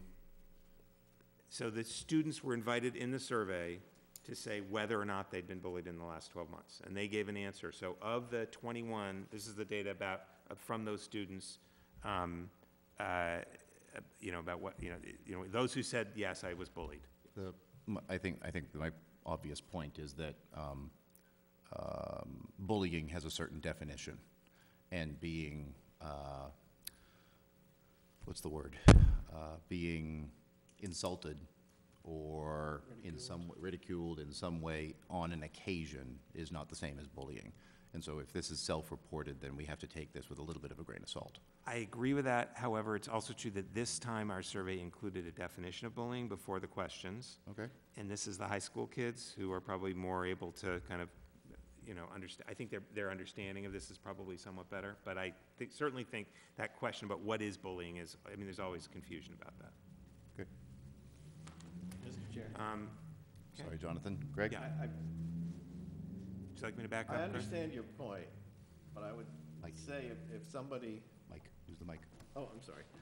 I understand your point, but I would say if somebody is ridiculing someone on a fairly regular basis... That's the point. That's that bullying. would be That's the bullying. point. Regular On a basis. regular basis. That's the definition of bullying. Yeah.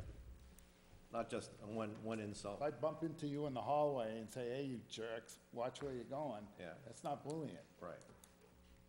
But if I bump into you 10 times a day and call you a jerk, that's bullying. Right. So shifting to the middle school. So again, in this category of diversity, belonging, and perceptions of personal safety, 100% of the students who did not identify their sexuality or gender had a more negative perception of the school climate than their peers. There were, I think, 18 students in that category. Students who self-identified as LGBTQIA+, and those who reported being bullied or having witnessed bullying were more likely to have a negative perception of school climate than their peers. It was not as stark as for the kids in that identified in that first bullet, but it was there. And on the other hand, students who self-identified as BIPOC and those who declined to identify their racial and ethnic background have perceptions that were as positive as the overall student population. Some of the more telling data. 89% of the students said that they have friends at school. 81% said that they always or often feel safe at school. And 70% say that they are always or often accepted for who they are. 74% said it was always or usually true that students are treated equally regardless of who they are. 64% feel the school always or often treats students fairly if they misbehave. Also, nearly half the students who told someone they were being bullied felt it was not addressed to their satisfaction. Mr. Chair. Right. So, one question I haven't seen, maybe it's coming up, but one question I haven't seen come up yet is, do the students have an adult in the building that they trust and feel that they can go to if they have problems or issues? So there's an entire section of an entire category of data which pertains directly to those questions. I actually intentionally did not include that data this evening because of concerns about time. I'm happy to come back on another evening if you'd like to explore other parts of the data. I just thought that it was just too much. There's so much data I Okay. I decided to focus So more on this is the student executive perceptions of summary? climate. What, sorry? This is the executive summary? This is, no, well, this is certainly a summary, but it's a summary of the climate-related data from the student perspective about kind of the milieu that they're in. But I did not, there's a whole other set of data about the topic that you're asking about. This is one of the 4 categories. Mm-hmm. This is 1.5, because we're looking at bullying as well. Yeah. Yeah. All right. All right. This is now, again, the middle school bullying data. In the last 12 months, have you been bullied or in school or online? Nearly 30% of the students said yes. And asking them about their experiences in the 12 months, what have you experienced bullying about? And you can see many different things, but a tremendous number of kids said that their appearance, that they were bullied around over their appearance. And mental health was another thing that a number of students said that they were bullied about. Students who say they've been bullied, they say that it happens throughout the day, it happens in classrooms, in bathrooms, the cafeteria, the hallways. 69% of students said they're happy with the current anti-bullying procedures in the school. About half of those, nearly half of those who told someone they were being bullied didn't feel it was addressed to their satisfaction. Did they have a principal to address it to? Which, are we still on the middle school? What's that? This is the middle school. And again, when the middle school faculty and staff have a chance to look at these data, they'll have some, discussion questions available that kind of help them focus on what do they think the data means, and what do they think they can do about it. And then here's some information about Toy Town. So again, in the category of diversity, belonging, perceptions of personal safety, it's kind of an interesting pattern here. About 15% of the students at this school reported much more negative perceptions of the school climate than their peers, whose perceptions were largely positive. So the overall perception of the building, this was an area where the students scored quite high, gave it high ratings to how they felt about the school. But there was a subset of kids who had very negative perceptions, and most of those students are students who've been bullied. So those kids had very different feelings about how it felt to be in school. Again, a little over 30% of the kids, said that they had been bullied in school or online within the last year. And to the chair's point, I think especially with the kids in this age group, we do have to ask whether they really understand what bullying is. They're younger. And even though the definition was there, I think that's a very, especially live question for this age group. Bullying happens a lot at recess and at the end of the school day, but also throughout the day, including during class. 51% say that they were happy with the current anti-bullying procedures in school. 2/3 of those who reported being bullied felt it was not addressed effectively. Some more telling data. 88% always or often have friends at school. 79% report students always or often are treated equally regardless of who they are. 58% always or often feel safe at school. That one I thought was quite interesting. If you look at how the teachers perceive things, 100% of teachers said that the school is always or often a safe place for students to learn. So there may be things going on that they're not seeing that are making some of the kids feel quite different. What was the number of teachers from Toy Town? We'd have to go back. I don't remember. It's okay. It's okay. But it's okay. Yeah. I'll ask you later. Yeah. However,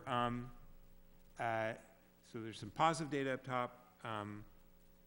48% say they sometimes or never are accepted for who they are, and 45% feel the school sometimes or never treats students fairly if they misbehave. And that's the end of the kind of quick snapshot of this particular area. And again, there's a lot more. These data sets are enormous, and triangulating them is a tremendous amount of work. So this is an effort to give you just a snapshot. Thank you. Greg.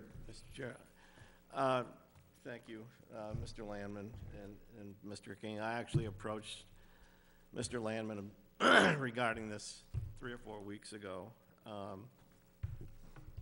because I had seen a similar presentation up at the Athol Royalson Regional School District School Committee meeting. And it really, I guess if you're talking about entire percentages, if you're looking at numbers, they're just numbers, but we're talking about children here. And regardless of what the percentage is, it just really, it hit me both there and here, how there are far too many kids that don't feel a part of the system, if you will, don't feel a part of their schools, don't feel a part of their classes. And I mean, I wish I could say, well, here's my answer for it, but I don't have it. And I'm just wondering, you know, if we need to sit down, the school committee and the administration and the union, and again, and Larry, I don't want us to get out of our lane, but, you know, just to see what sort of strategies we can develop to try to improve this. I know it's never going to be perfect. Kids are kids. It seems, unfortunately, that teasing and bullying are just, unfortunately, a part of childhood, but there have to be ways to deal with that so that kids don't feel, just because they're different, because of how they identify, or because of their racial characteristics, or simply because they dress differently. There has to be something that we can do. So thank you for bringing this forward. I really think it's important, and I'm glad some folks were here to see this tonight.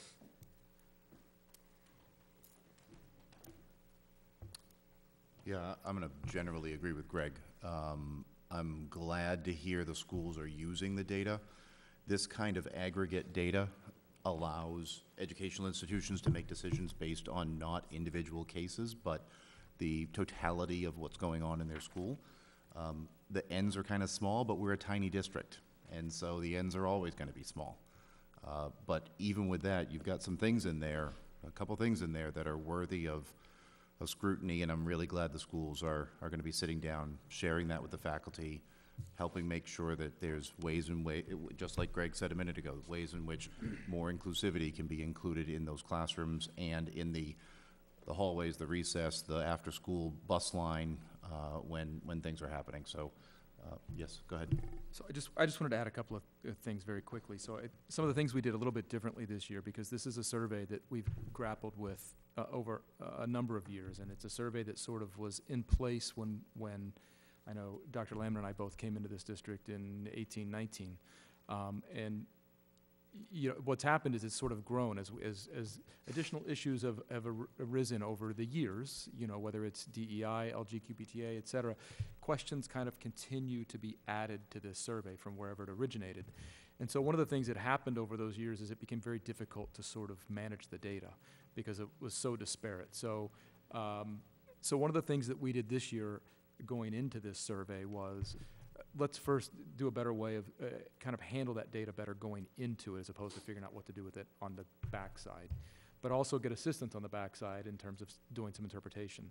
So we actually, you know, through Heal Winchendon and some folks there, got some contacts to help us sort of break up the survey into those 4 major areas in a way that was manageable within the survey as well. So we could actually say questions 1 through whatever address this and so on. Certainly there's overlap, but prior to that, it wasn't really the case. And you could actually see the survey through, you could kind of almost look back historically and say, oh, I can see where these were added in a particular time frame. Oh, these are a little bit different and they got added. So we try to do a better job of cleaning up the survey this year so that on the backside, we knew that we could actually use the data in a better informed way.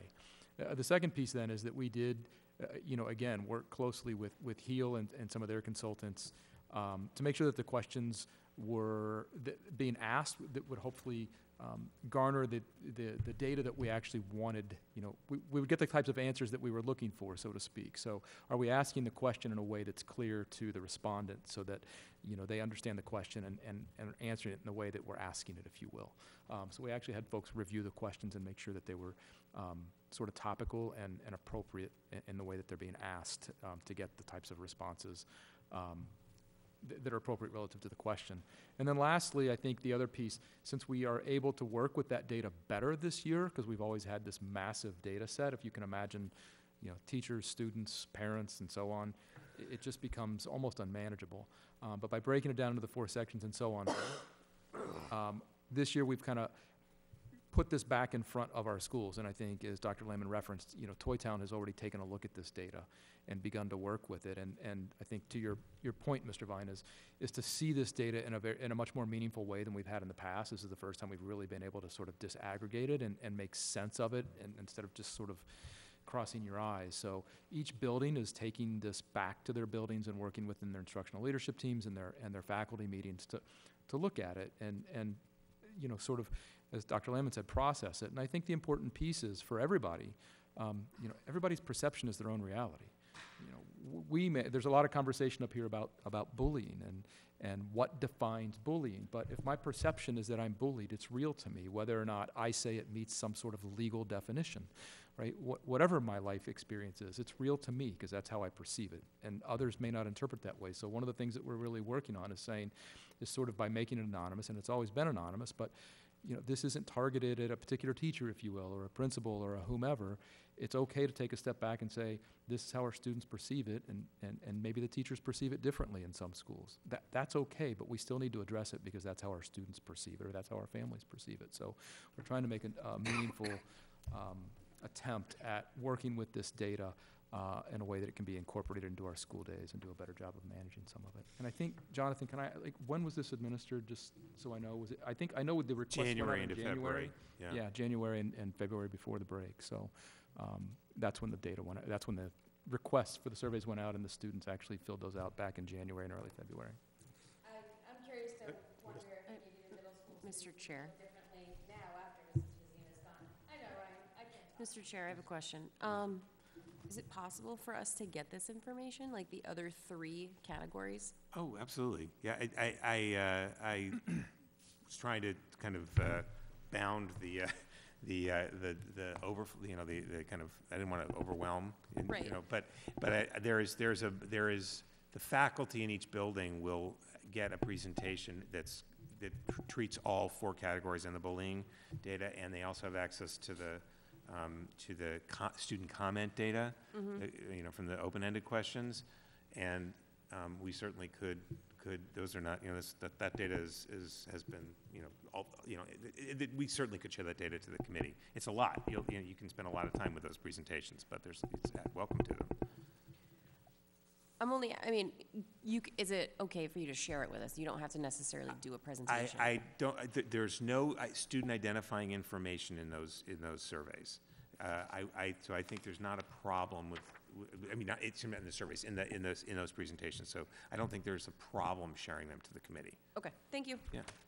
Yeah, Mr. Chair, I was gonna say, I know you couldn't do it because of time constraints here tonight, but I would love to see the student remarks and any narratives that were given, because that would be incredibly telling, I think. We have that as well. And where there were identifying comments, those have been removed. We have a data set that's entirely anonymous. Okay, thank you. Thank you very much. All right. Thank you, Jonathan. Thank you, Dr. Lehman. All right, that brings us to old business, and I do not believe there is any. And we have already completed agenda items, so that brings us to closing comments, and we'll start with Greg, please. Mr. Chair, this is sort of for me, a sad night. I know Larry's going to be with us, hopefully, for the town meeting, unless he does his hair that night, as he says. Yeah, I'd have to wash my hair that night. Yeah. Larry has been, I came on the board in 2015, and he came on in 2016. Was it 15? Yeah, fall of 15. Oh, yeah, it was fall of 2015, you're right. So he's been here almost as long as I have.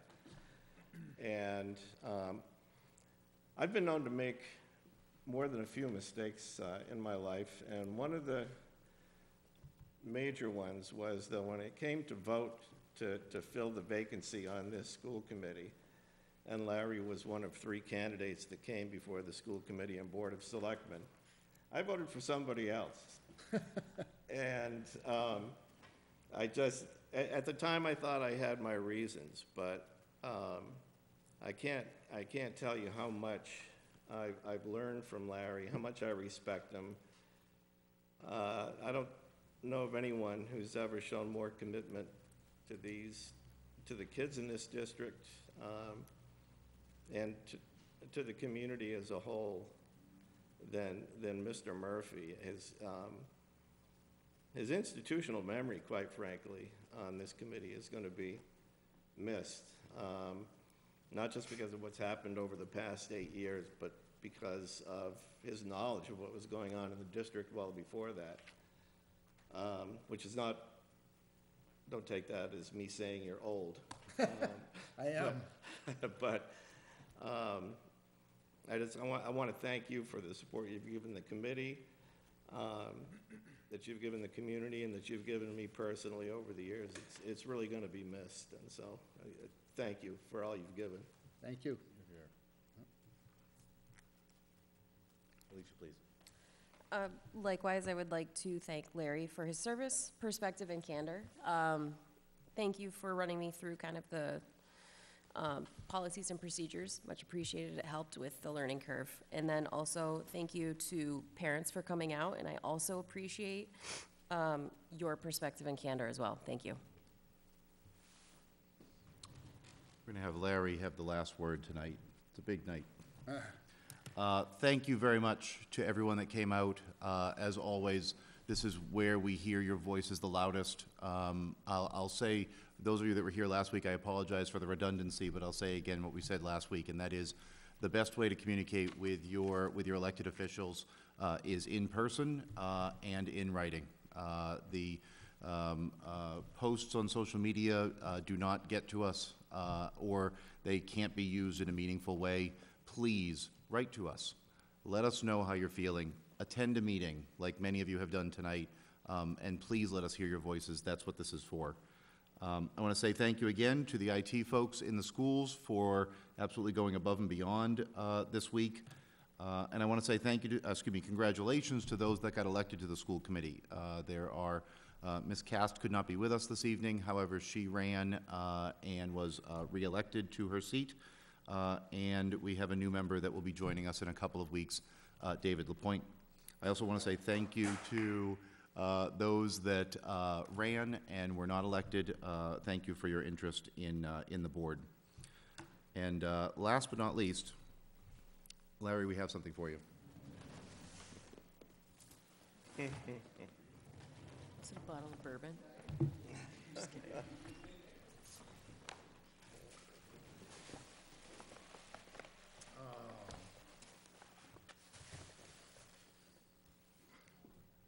Ooh.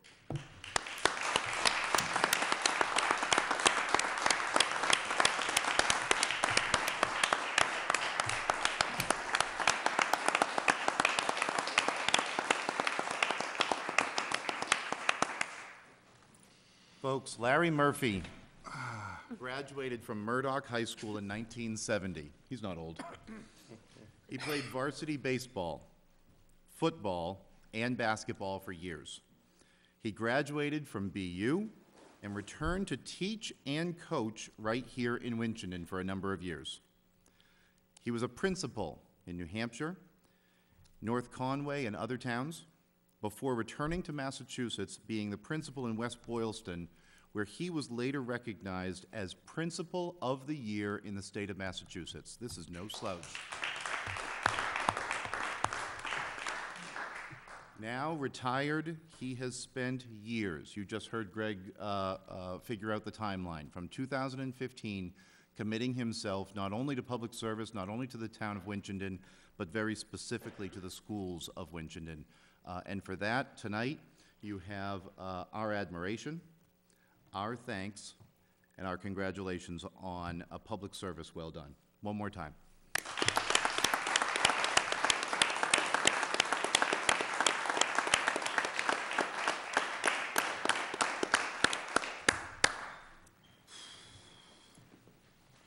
Well, I don't know how you follow that. You know, I have enjoyed my time here, and I know that educating children today is really, really difficult, and there's so much work to be done. But I just want to give you a little bit of, I want to say that although it's not fixed, and I don't know if it ever will be, the school district, but we've made progress, and that's what I was looking for. When I got in 2015, and Greg didn't vote for me, but our budget was in such chaos, we didn't know where the money was. We had no idea where the money was. And then we find out that we've been given back money that we could have used for the kids for years. It was bizarre. And of course, you know about the $3 million deficit we had to make up. There was a lot of administrative turnover. We had poor scores. Our schools were in turnaround from DESE. You know, it was just kind of, we went through COVID. Union contracts, there were so many things that we needed to clean up, and I appreciate the union working with us to clean up language in the contracts, and also be fiscally responsible, but also recognize that in order to get talent to come to Winchendon and stay in Winchendon, we had to pay them competitively. And so we worked, it's a balance. You know, they didn't get everything they wanted, and neither did we, but we made a lot of progress, and I thank the union for that. So the place was kind of upside down. And now I'm proud to say the fact that we've got more participation at our meetings. Maybe it's not the kind we hoped for, but at least you guys felt motivated enough to come and share where you are with us. And I hope that you'll do more than just come to school committee meetings. I hope that you'll participate, and each building has a parent advisory group. You should be a part of those kinds of groups and organizations so that you can have a voice other than just with us, because that's where the rubber hits the road, is in the buildings. You know, and that's, so I would advise that. We had poor scores. We had the lowest scores in the state. We had made no progress since 2009, and now we had a report this year about our MCAS scores. We have gotten out of turnaround, and we are doing much better. We're getting more competitive. I mean, there's good news. There's good news. Not all good news, but there is good news. And I really, my goal when I got on here was to turn the ship around and head it in the right direction. And we made the turn, and now it's time for someone else. And by the way, David Lapointe was in my civics class. Somebody mentioned, where's the civics? Well, that was in my class. I had David as a student. So I know he'll do a good job. And then, you know, the thank yous are just so many. I can't mention everybody, but all committee members present and past that I've worked with have been, everybody's been great and committed, and I've enjoyed working with them. Ryan's going to be an outstanding chair, I hope for many years to come. He's a really good guy. Greg is a top-notch soldier here. He does the work. Alicia's brought a fresh point of view, short, but a fresh point of view. I love the way she can take a whole big thing and put it into like 12 words, whereas I got a book. I know. And I just want to, you know, the thing that drives me, and I know it drives you, I love to see student success. I love to see our students, you know, really compete.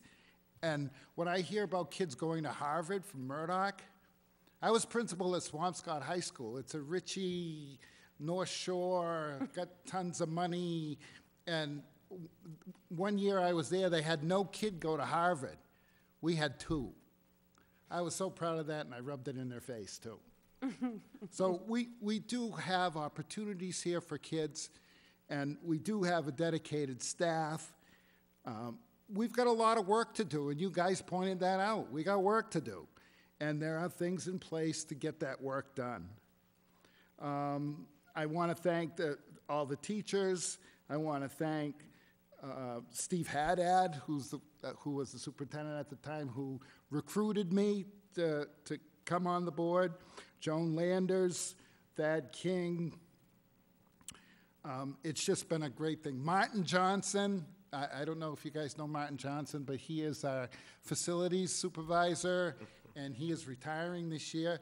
I can't tell you, when my brother Jimmy was this facilities coordinator, or whatever the title is, supervisor, the 2 of them, they saved the school district so much money because they had the expertise to do the work themselves rather than farm it out. So Martin Johnson is retiring this year, and that's going to be a big hole because he saved us a lot of money over the years. So I want to thank Martin, all the people at the central office that have been so kind to me. I mean, it's just been a great ride. And then I can't forget my favorite, the students. So Angelina Della Santa, Maria Vecchiarello, Abigail Leahy, Ariana Dibble, Chloe Lawrence, Victoria Lemire, and Aiden Provost. Those were our student representatives since I've been on the board. And they were just made us proud. Made us proud. And they still are making us proud since they've graduated. And we know that Angelina is going to Smith College, right? She's going to Smith College, which is a small Ivy League school. So that's pretty cool. 90-something% scholarship, I think she shared with us. So that's pretty amazing, too. So although I will not say that we have anywhere near a perfect district, we do have great kids in our schools. And we've got dedicated staff. And we've got dedicated administrators and dedicated people on the school committee. And I think, you know, when you drive into Winchendon, it says, when you see the sign, welcome to Winchendon, working together. Did you see that when you come into town? Mm-hmm. I see it every time, working together. And if we do work together, we've got the pieces to the puzzle. We just have to put them together and work together and make it all work. So, again, I thank you for all the nice things, kind things people have said tonight, but really, I think of it as working together. I didn't do anything on my own. Everything was done with you, with all the people that I worked with up on the board. Keep working at it. You can do this. Don't fight with each other. Collaborate with each other. That's the key. Collaborate. And work together and trust each other. And then I think, you know, Winchendon, I see Winchendon taking off someday, 5 years from now. Winchendon is going to be the talk of the state. They're going to be saying, you know, 5 years ago they were in turnaround. Look at them now. That's what can happen. That's my vision. I hope it's yours. Thank you very much. And I'll see you at town meeting.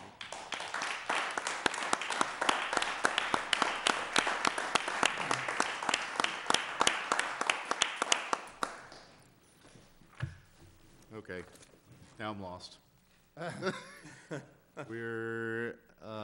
Congratulations, Larry. Thank you. Congratulations, Larry. And we're done, so we're taking a motion for adjournment. So moved. Moved? Second. A second from Larry. Those in favor? Aye. Aye. Thank you, everybody. Thank you, everyone. Thank you.